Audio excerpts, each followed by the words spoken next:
Hello friends, मैं सुनीता अग्रवाल। मेरे channel पे आप सभी का बहुत बहुत स्वागत है। तो आज हम बनाएंगे बहुत ही ज्यादा टेस्टी रेसिपी। तो चलिए बनाना शुरू करते हैं। आज मैं आपको सकट चौथ स्पेशल तिलकुट बनाना बताती हूँ, कैसे बनाया जाता है। आप इसे सिर्फ सकट चौथ में ही नहीं, कभी भी बना करके खा सकते हैं, क्योंकि ये खाने में बहुत ही ज्यादा टेस्टी लगता है। तो चलिए बनाना शुरू करते हैं। तिलकुट बनाने के लिए 1.5 कप तिल हम इस पैन में डाल देते हैं। ये ब्राउन वाले तिल है। आप चाहें तो व्हाइट तिल का भी इस्तेमाल कर सकते हैं। अगर हम ग्राम में नापे तो ये 200 ग्राम के करीब है। अब तिलों को हम लगातार चलाते हुए स्लो मीडियम फ्लेम पे 3 से 4 मिनट करीब भून लेते हैं। हमें इन्हें लगातार चलाते हुए भूनना है, जिससे कि तिल जले ना। ये तिल बहुत जल्दी जल जाते हैं। अगर हमारे तिल जल जाएंगे तो तिलों का जो स्वाद होता है वो कड़वा हो जाता है। उसकी वजह से हम जो भी रेसिपी बनाते हैं वो कड़वी बन के तैयार होती है, और उसकी वजह से वो खाने में बिल्कुल भी टेस्टी नहीं लगती है। इसीलिए आप फ्लेम का ध्यान रखें। अब ये तिल भुनना शुरू हो गए हैं। अब इन्हें हम 2 मिनट करीब और भून लेते हैं। 2 मिनट करीब हो गए हैं। अब ये तिल भी भुन गए हैं। तिल भी अपने साइज से बड़े हो गए हैं और इसके अंदर से खुशबू भी आना शुरू हो गई है, और तिलों का कलर भी पहले से डार्क हो गया है। देखिए, हमें इस टाइप के भुने हुए तिल चाहिए। अब हम फ्लेम को ऑफ कर देते हैं।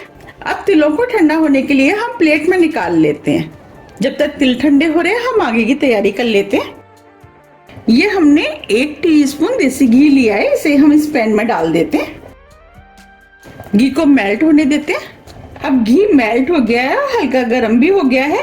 ये हमने कुछ ड्राई फ्रूट लिए हैं। ड्राई फ्रूट में किशमिश, काजू, बादाम, अखरोट लिए हैं। ये सभी ड्राई फ्रूट 2 टेबल स्पून के करीब है। अब जो ड्राई फ्रूट हमने लिए हैं वो हम इस पैन में डाल देते हैं।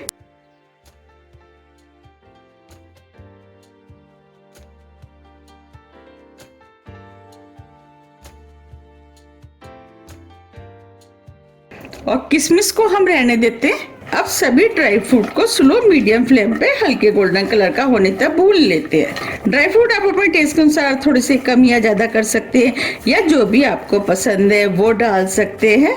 अब ये सभी ड्राई फ्रूट हल्के हल्के भुनने शुरू हो गए हैं। ये हमने किशमिश बचाई थी, अब किशमिश को भी इसी के अंदर डाल देते हैं।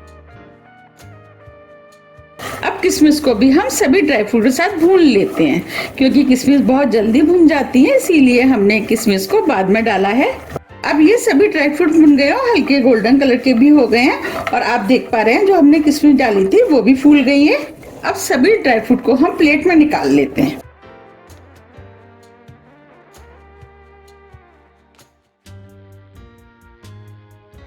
ये हमने सभी ड्राई फ्रूट प्लेट में निकाल लिए हैं। ये हमने आधा कप सूखा वाला नारियल लिया है, जिसे हमने कद्दूकस कर लिया है, वो डाल देते हैं। अब इसी घी में नारियल को भी हल्के गोल्डन कलर का होने तक भून लेते हैं। ये नारियल भी बहुत जल्दी भुन जाता है। अब ये नारियल भी भुन गया है और हल्के गोल्डन कलर का हो गया है। अब इस नारियल को भी हम प्लेट में निकाल लेते हैं।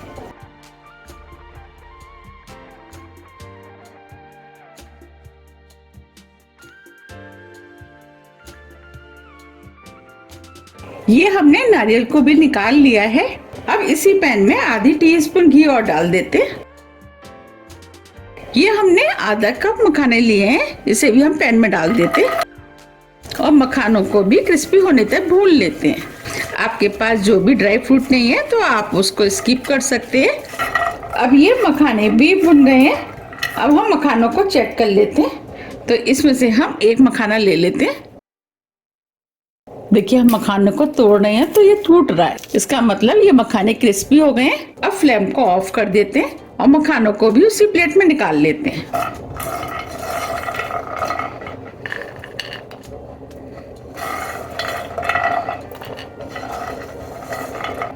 ये हमने मखानों को भी निकाल लिया है। इधर हमने तिल भुने थे, वो भी ठंडे हो गए हैं। ये हमने मिक्सी का जार लिया है। जो हमने तिल भुने थे वो हम मिक्सी के जार में डाल देते हैं।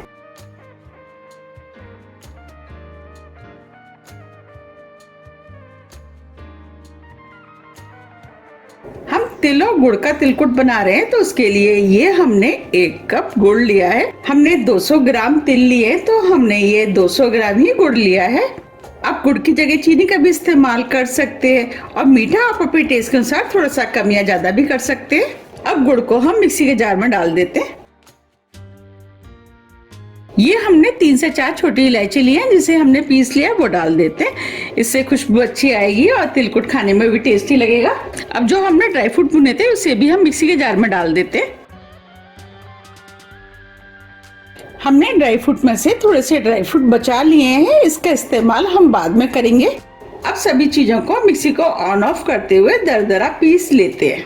ये हमने सभी चीजों को दरदरा पीस लिया है। मैं आपको दिखा भी देती हूँ। देखिए, हमें इस टाइप से पिसा हुआ तिलकुट चाहिए और तिलकुट को इसी तरीके से पीस करके बनाया जाता है। अब तिलकुट को हम इस प्लेट में निकाल लेते हैं।